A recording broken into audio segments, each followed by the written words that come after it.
right. Well, welcome back. We're here for our October real estate update, mortgage update, and we're going to go over some predictions for 2026. I'll apologize in advance if I end up in a burrito coma. We picked a Neato Burrito on downtown on First Street, first time here, and it was pretty damn good. Very good. The burritos here are very good. Yeah, massive. Yeah. I think my burrito is Come about here the size hungry. of my head. Yeah.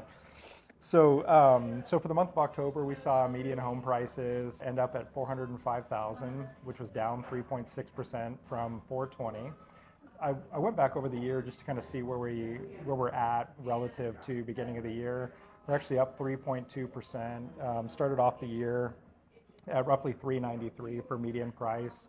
Had a high of $440 in May, so kind of saw some seasonality from May to where we're at right now, but not bad overall. Like still appreciation that's falling in line with, gosh, I mean, since World War II, real estate's appreciated about 3 to 4% every year. So A good historical average. Yep. We did see closed sales down 4.6% year over year. No surprise there heading into winter, holidays, school, all that stuff. So, and this was the same month over month. And I mean, we saw activity stay pretty steady for the year. Didn't have like too many highs or lows, just kind of a boring activity market. So I think a positive thing on the mortgage payment side of things, we're down 4.9% year over year, which is a $125 a month difference, October of last year to October this year. Our peak was in May, where the mortgage was at almost $2,800 a month. So from May to now, that's a $350 a month difference in mortgage payment, which is significant. Yeah. I mean, yeah.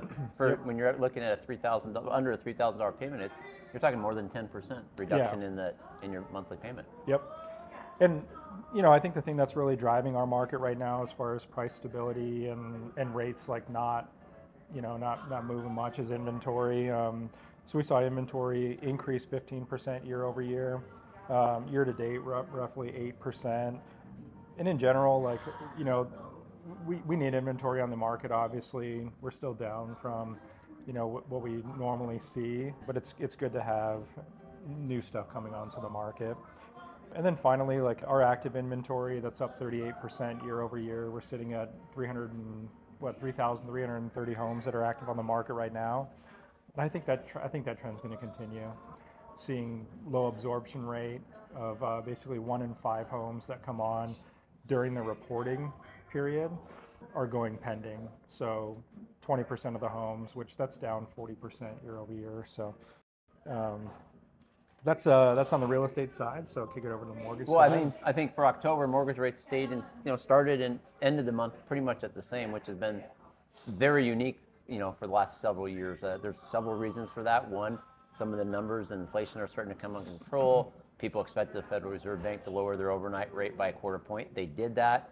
The other thing that's happening is right now there really isn't a lot of information coming out of the federal government because of the government shutdown. So, not a lot of employment information. There's not a lot of growth information. So some of that is keeping interest rates very steady. In addition to that, as we have talked before, oil has stayed pretty steady too. So oil, controls inflation, and inflation has a lot to do with the mortgage rates. So, I mean, I was even saying the other day, for people that are saying, hey, I'm waiting for mortgage rates to get better and for home prices to moderate, well, we're here, right? We've been waiting for this moment for several years. We're here now. Yeah. Just at a higher rate than what we were anticipating. Yeah, we were hoping the rate would be higher, but lower. But I think when we start talking about predictions, we'll kind of look where we think rates might be going. Yeah.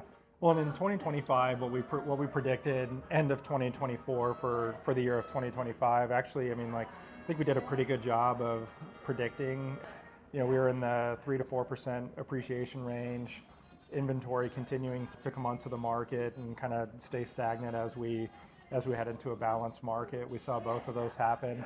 And then rates, I think we were up 6 to 6.5%. We're sitting at 6 1/8. Yeah, right now, I think if you looked at the best predictions coming out of the end of 2024 for where we'd be at the end of 2025 would be in and around 6% on average interest rate, and we're pretty much there right now. Yeah. So kind of going over 2026 market predictions. Personally, I would predict prices and appreciation to be in that 2 to 3% range. I think that's going to cool a little bit as we get further into a balanced market. And my opinion is probably Q3, Q4 of 26 will be in like your traditional buyer's market where we have 6+ months of inventory, houses sitting on the market a little bit longer, and less appreciation. So that's kind of where I think we're going to continue to see more of what we've seen in 25 into 26, maybe a little more muted, I guess would be the right word. Well, I think if you're looking at where people are projecting the interest rates are going to go, like we said, we're in and around 6, maybe a little bit above 6, and the projection would be somewhere maybe between the 5.5% and 6% range. So I mean, we're not a lot better, maybe a 0.5 point at the best, and maybe right where we're at as the worst. Yeah. So some of the variables I think that we need to take into consideration when making a decision to purchase or sell in 26 and really in making the predictions is how much government intervention will there be? I mean, there's been talk of like an emergency housing bill, which could potentially drastically lower the 30-year mortgage rate. That happens, it's either going to absorb a lot of the inventory we have and we won't see a lot of price appreciation, or we're going to see prices skyrocket and we kind of ramp up. But I think in that event, that's government intervention, and to see prices really kind of appreciate more than that 3%. Well, yeah, and in sitting where we're at today, it's hard to see the government intervening since they're not really doing anything now. Of course, that could change. And the other thing that could have an effect is the current administration is still considering, doing an IPO, for Fannie Mae and Freddie Mac and turn them back into for-profit companies. Be interesting to see how that might affect things. That could have an upward trend on rates as they try to increase their margins. Yeah. Right. To make stockholders happy. Yeah. So I think in kind of summary of predictions, average appreciation, rates stay in the 5.5 to 6 and an eighth, kind of where we're at right now. We'll continue to see inventory come onto the market, and really my hope will be as we see a higher absorption rate, the further we get into a balance / trending to a buyer's market.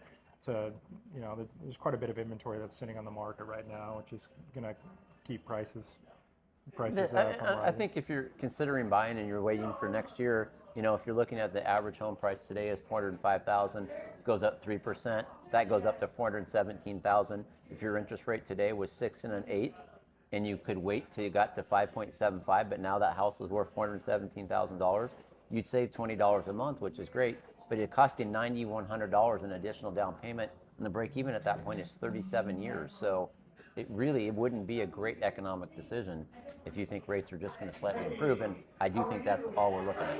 Yeah, and there's a life event that's leading to a change in housing situation. Trying the time rate, trying the time appreciation. It's minimal savings on a monthly basis. So base it based on what's best for the timing of your family or situation versus the market, because that's never going to be perfectly aligned. If you're looking to buy a house for you to move into and raise your family, the time to do that is when you want to and need to buy a house. If you're looking to buy a house, that was a trigger for me. I was going to start saying where you could connect with me. Yeah. Yeah. So, but no, if you are in the market to buy, sell, or invest, we can be reached at 509-990-SOLD. And if you have any questions on how to finance a house, be it primary residence or investment, we can be reached at 509-747-1300. Awesome. We'll see you guys in December at our next location. Wait.